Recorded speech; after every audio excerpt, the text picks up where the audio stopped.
Hi, my name is Evan Bender from the Kensington Sales Group. I'm joined today by Sarah McKinley. We're going to continue the recent discussions and videos we've had on prospecting for government clients. For this video, we thought it'd be helpful if we could talk through some of the ideas on how to make that time between your initial interaction and the next meeting more productive. Sarah, I was hoping you could start by walking us through what are some valuable things that you could send over to a prospect prior to that next meeting. Absolutely. Well, most importantly, and this probably pretty obvious one would be a calendar invite, or some type of, I guess, initial email with a link to the video call or detailing the location if it is a face-to-face meeting. And it also helps to follow up with an email reminder, whether you do that manually or automate that process using something like Calendar's reminder feature. Can also be helpful for the rep or account executive who's running the meeting to send over, some further information about the service or product that they're going to be talking about, along with maybe a brief introduction of themselves, just to get that personability with the prospect.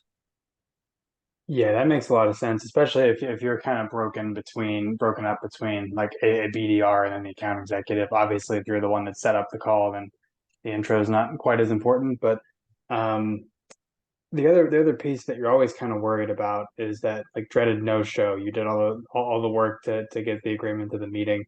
What are some things that you've seen work to help prevent those from happening? Yeah, so first and foremost, that initial call where you were able to schedule that next step, if it's a meeting or a discovery call, it's really important to cover all your bases and make sure that the email is correct so the invitation does get to them, and also making sure that the prospect is pretty well informed on what they're going to be getting themselves into, whether it be a face-to-face meeting or a video call, etc.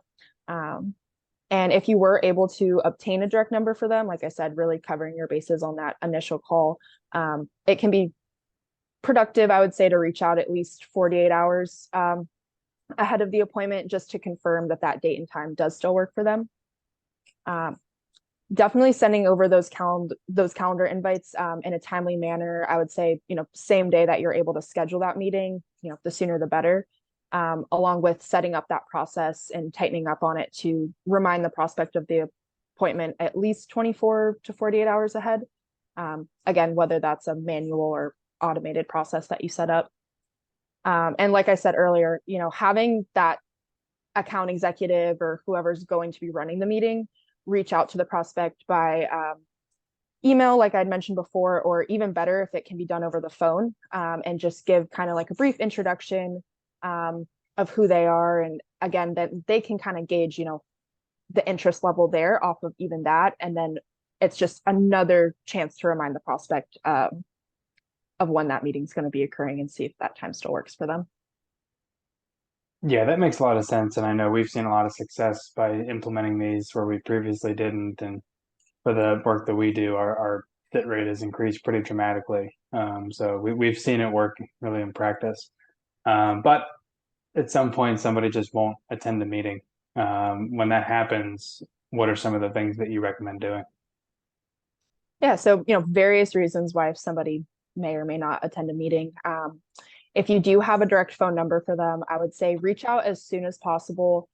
If it's a video call, if it hits that 10-minute, 15-minute mark and they still haven't shown up, I would recommend calling them on that direct number right then and there.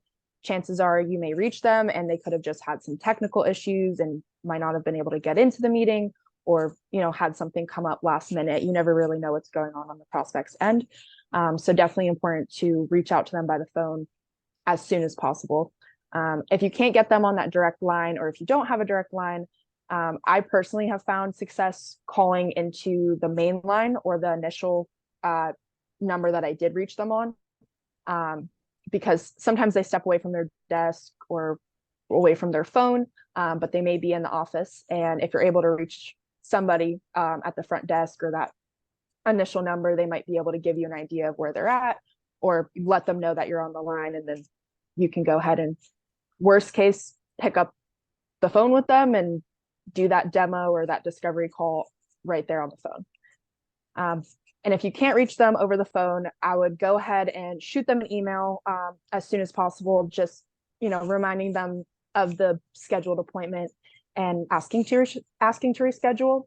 I personally also like to follow up on my previous email if it's gone unanswered, replying to that one with one more email a few days later, just asking again to reschedule. And then about a week or two after that email, just sending them kind of like a closing out goodbye style email. And that might, you never know, be the trigger to get them to go ahead and reschedule. Um, on top of the email process, I also think it's very important to kind of outline a process of following up over the phone as well. It definitely helps to set a cadence of how many attempts and when you're going to make those attempts, just so you don't overwhelm or annoy the prospect with too many calls. Yeah. Yeah. Like I said, if you take everything you mentioned in step two and put that in place, the no-show rate is dramatically lower. And typically when that happens, it's something that they're out of the office for whatever reason. It wasn't anything that they just weren't interested anymore. Those things can help kind of cut down on that before it happens. It's just less frustrating when it happens when they reschedule the day before rather than 10 minutes into the meeting time. Um, Right. yeah, I really appreciate you giving us some good insight into some of the processes you put in place. Thanks to everybody that's checking out these videos. I hope they're helpful. If you have any questions or want to reach out to us, you can go to our website or hit us up on LinkedIn. Thanks. Hope you guys have a great rest of your day. Bye bye.